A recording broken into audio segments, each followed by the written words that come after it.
ये आपको मैं गुड़ की रोटी कैसे बनानी है। तो सबसे पहले ये जो है हमारा ऊपर का स्टफिंग का जो ऊपर का है ना लेयर, तो वो कैसे बनाना है। तो इसमें ना आपको 1 कटोरी आप हमारा जो नॉर्मल आटा होता है ना वो ले लीजिए।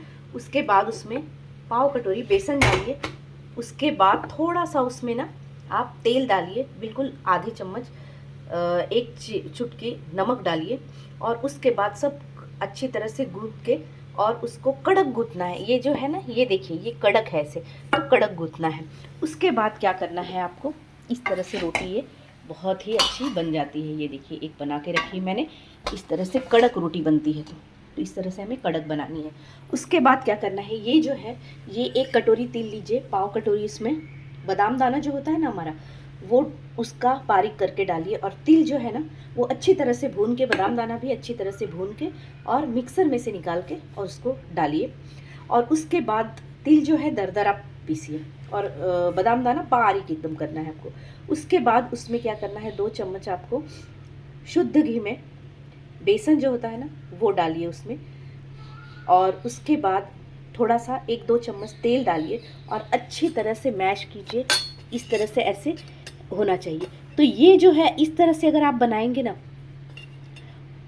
और गुड़ जो है ना वो कद्दूकस कीजिए और आधी कटोरी गुड़ इसमें डालिए।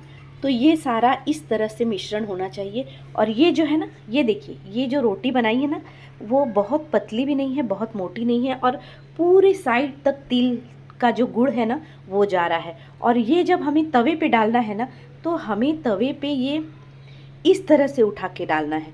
मतलब ये ऊपर का जो पोर्शन है ना ये आपको तवे पे डालना है। नहीं तो अगर आप नीचे का पोर्शन डाल देते हैं ना तो फिर क्या होगा, आपका जो गुड़ है ना पूरा सारा निकल के तवे पे फैल जाएगा। और हर रोटी बनाने के बाद एक कपड़ा रखिए, अच्छी तरह से तवे को पोंछ लीजिए। उसके बाद आप उस पर रोटी बनाइए। तो इस तरह से ये तिल की रोटी, क्योंकि ये जो रोटी है ना हमारी संक्रांत से लेके रथ सप्तमी तक हम इस तरह से रोटी बनाते हैं। तो ये देखिए इस तरह से बनाइए। बहुत ज़्यादा ना इसको आपको जो है वो कम भी पकाना नहीं है और बहुत ज़्यादा भी पकाना नहीं है। इस तरह से रोटी, और ये ऐसी कड़क रोटी बनेगी। और इस पे क्या करना है हमें कि शुद्ध घी, अब जो शुद्ध घी हमारा होता है, तो ये देखिए मेरा शुद्ध घी का डब्बा है। बस भरपूर शुद्ध घी लेके खाइए, क्योंकि और शुद्ध घी जो है ना वो आपको ऐसे मतलब ज़्यादा इसको गर्म करके नहीं रखिए, ऐसे गोला गोला लेके खाइए। क्योंकि अगर आप न शुद्ध घी डाल के नहीं खाते हैं तो तिल और गुड़ बहुत गर्म होता है, तो आपको वो जो है रोटी गर्म करती है और प्रॉब्लम आता है।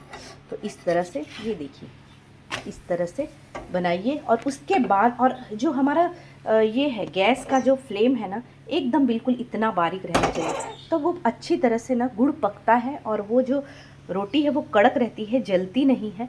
खमंग बोलते हैं हम मराठी में, तो खमंग बनती है। तो इस तरह से सुंदर रोटी बनाइए और सबको खिलाइए।